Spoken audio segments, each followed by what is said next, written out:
Tole nagaa fi araarri ayyaanni waaqayyoo isiniif haa baay'atu. Akkam jirtu fayyaa keessanii hordoftoonni daawwattoonni maatii koo kan taatan kan biyya keessa kan biyya alaa hunduma keessaniif nagaa waaqayyoo haa baay'atu. Baga eeggamtanii gargaaramtanii guyyaaf saatii kana geessanii guyyaa kana kan argatu nama chaansii qabudha jechuudha. Nama waaqayyoon gargaaridha. Baay'eetu har'a ga'uudhaaf hawwii qaba ture jechuudha. Waaqayyo waan fedheef sana keessa nu jiraachisee waaqayyoof ulfinni guddaan haa ta'u.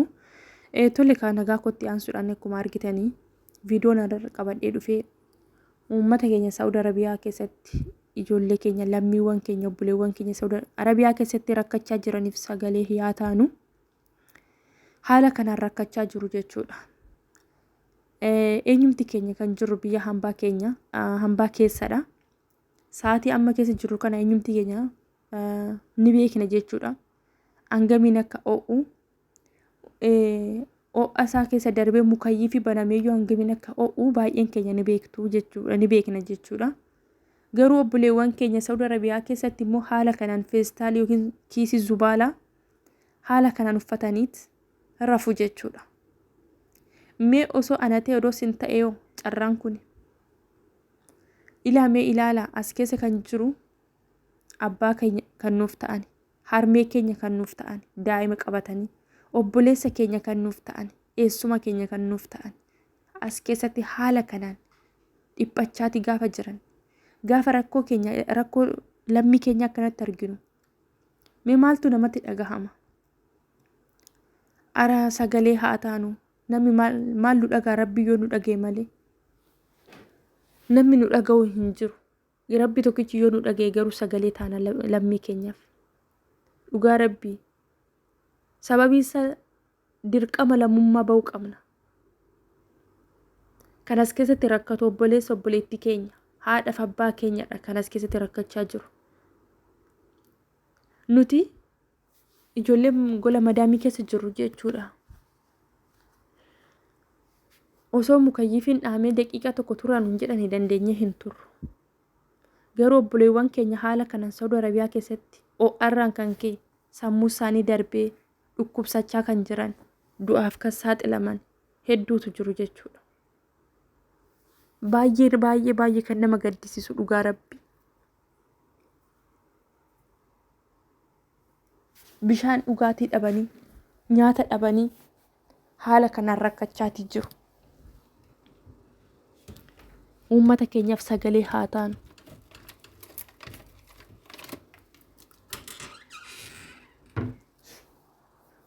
Haalli lammiin keenya keessa jiru baay'ee ulfaata. Haalli obboleewwan keenya keessa jiran baay'ee ulfaata dhugaa rabbi. Har'a jechuudha nyaata dhabanii kubisii goggogaa bishaaniin dhugaa jiru. Daa'imman achi keessatti yoo baay'ee rakkachaa jiru.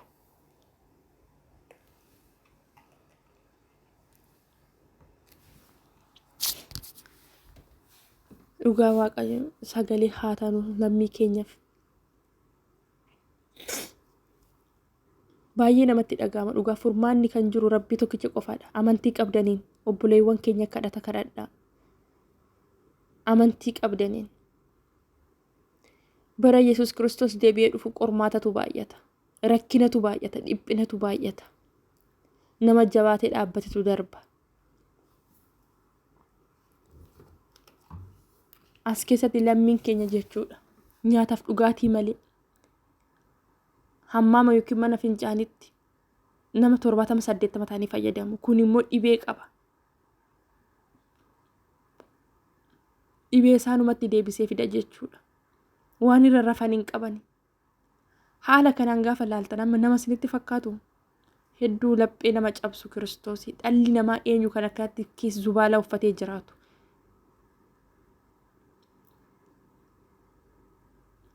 Gara jabummaa dhala namaa Yesuus baay'ee tokko jechuudha dhugaa rabbii.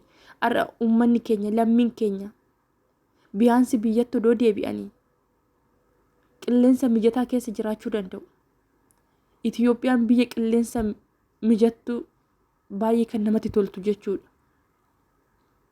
Har'a haadhaaf abbaa isaaniitti odoo deebi'anii warri haadha manaa qaban haadha manaa isaanii wajjin odoo wal arganii warri ilmoo isaanii dhiisanii as keessatti rakkatan ilmoo isaatti odoo deebi'anii jireenya gammachuu jiraachuu danda'u. Nyaatanii dhuguu yoo baatan iyyuu qilleensuma gahaa yoo argatan iyyuu jiraachuu danda'u. Har'a as keessatti meeqa isaati sammuu kan darbaa jiru ho'arraan kan ka'e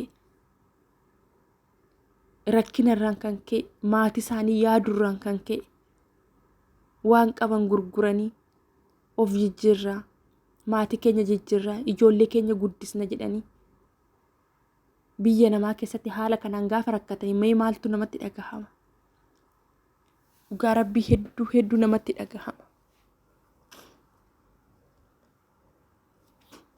Rakkoon lammii keenya yoom dhaabbata garuu? Rakkoon lammii keenya yoom dhaabbata?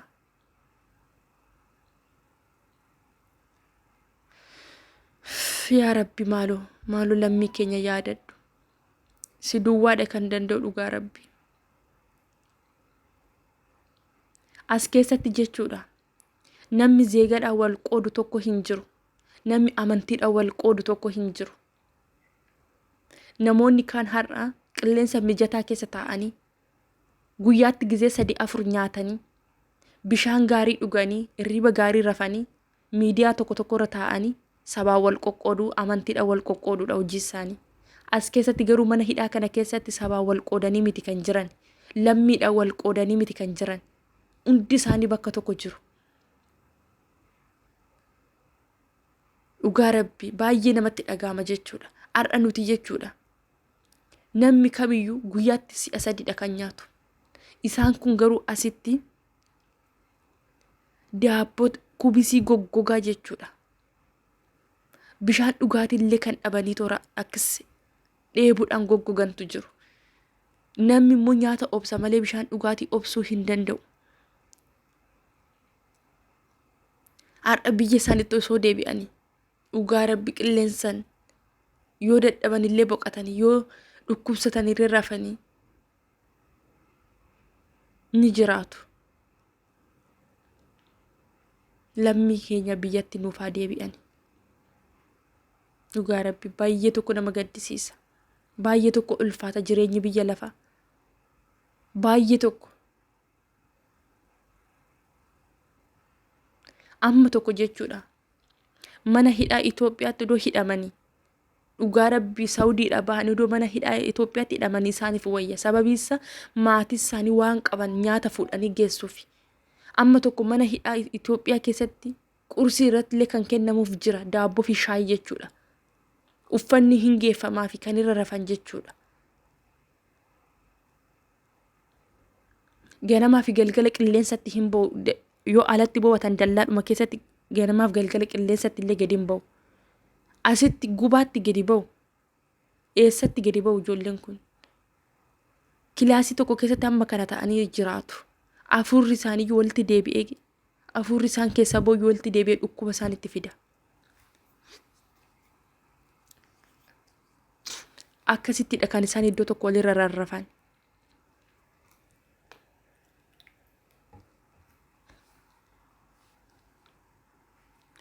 Dhugaa Rabbii hedduu namatti dhagahama.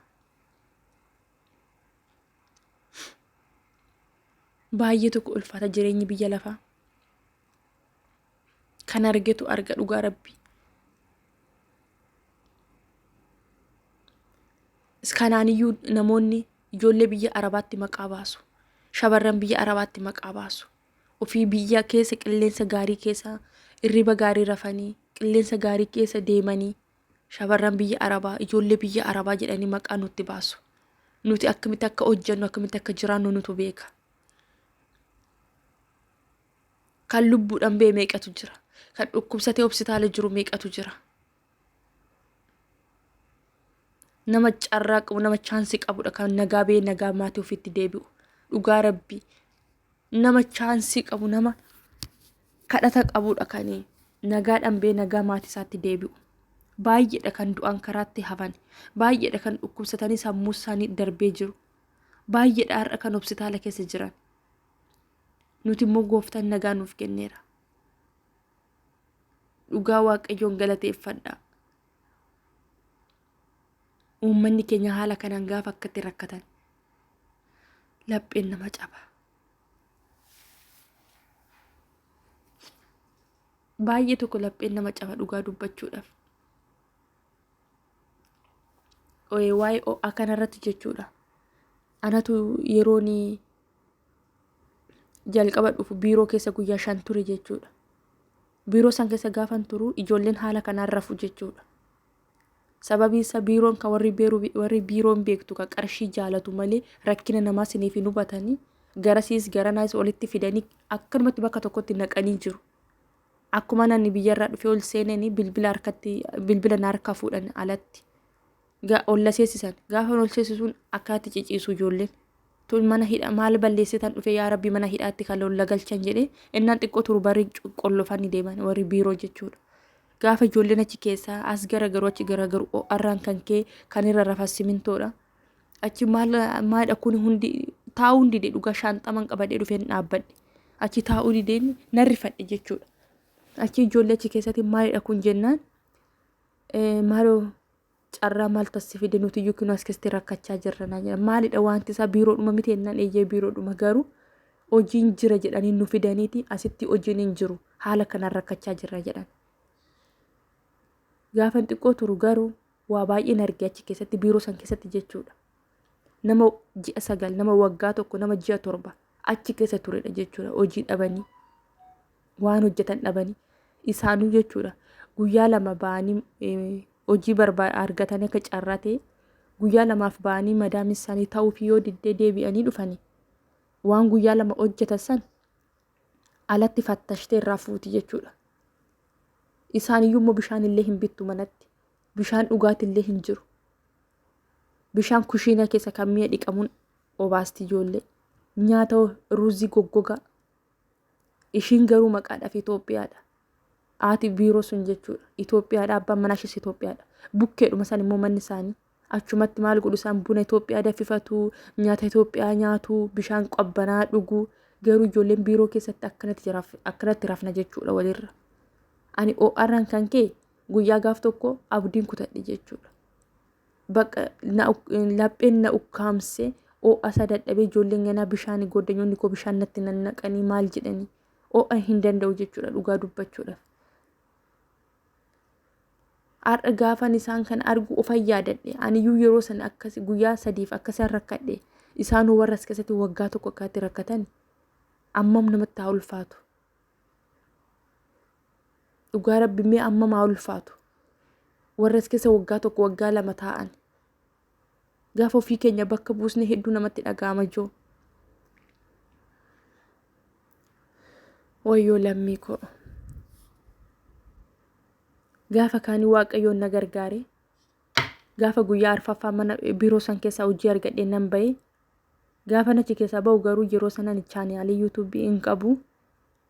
Nama chaanaala qabuttas wanta rakkoo achi keessa jiru sagaleedhaan nan erge. Namni suni miidiyaarra oolche. Nama achi keessatti illee lubbuun ba'ee jira dhukkubsate. Sababii shamarran tokko achi keessatti lubbuu ishee ba'een biiroo suni to'annoo jala ji'a 3 to'annoo seera jala ooltee turte. Isaan booda dhukkubsattee duute minaamina jetteedhaan isheen garuu baay'ee gara jabeettidha dhugaa dubbachuudhaaf. Bakka nama dhiiga lammii Itoophiyaa qabdu sanitti fakkaatu akka isheen ijoollee gootutti jechuudha. Ijoollee yoo hojiin nuu ta'uu didee jedhanii deebi'an hin rukutti, hin ifatti, hin darbatti. Akka bakka akka hin taane hojjetti jechuudha. Ani garuu waaqayyo na gargaaree biiroo san keessa nan ba'e. Har'a kunoo waggaa 2 xumurachuuf waaqayyoof galanni guddaan haa ta'u. Odoon biiroo sanitti hin deebi'in jechuudha. Waaqayyo waan hunda gochuuti danda'a. Ammas lammii keenyaaf waaqayyo haa birmatu. Saba keenyaaf waaqayyo haa birmatu kan biyya keessa kan biyya alaa. Kan biyya keessas kallattiin taane lubbuu isaanii ba'aa oola. Kallattiin baaneen dhiigni isaanii gannam'aa oola. Rakkoon biyyi lafaa kun rakkinaan guutamtuudha. Kanaafiyyuu waaqayyo lammii keenyaaf haa birmatu jedha. Viidiyoon kiyya har'aa kana fakkaata. Dogoggora jiruutiif na of kalchaay. Share like gochuudhaan comment gochuudhaan lammii keenyaaf wal biraan waliin haa geenyu. Lammii keenyaaf sagalee haa taanu sinin jechuuti jaaladha. Waan hanga kana na faana turtaniif guddaa galatoomaa. Viidiyoo biraatiin hanga walitti deebinutti nagaan naaf tura. Hedduu sin jaaladha, hedduu sin kabaja. Turtii gaarii.